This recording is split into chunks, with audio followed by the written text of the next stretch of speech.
Bursa Ulu Efe Asansörlü evden eve nakliyat şehir içi şehirler arası taşımacılık hizmetleri profesyonel eleman ve ekipmanlarımız ile eşyalarınıza uygun ambalaj malzemelerimizle ambalajlanıp, kapalı kasa araçlarımız ile güvenli bir şekilde yeni adresinize teslim ediyoruz. Çocuk odası, yatak odası demonte ve montajını yapıyoruz. Ücretsiz ekspertiz hizmetimiz ile.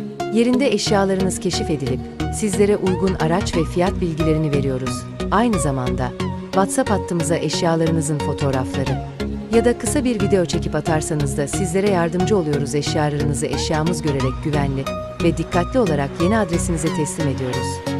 0535 898 0 221 telefon hattını arayarak randevunuzu oluşturabilirsiniz. Ulu Efe Nakliyat Güvenli Taşımacılığın doğru adresi, eşyalarınız bizlere emanet.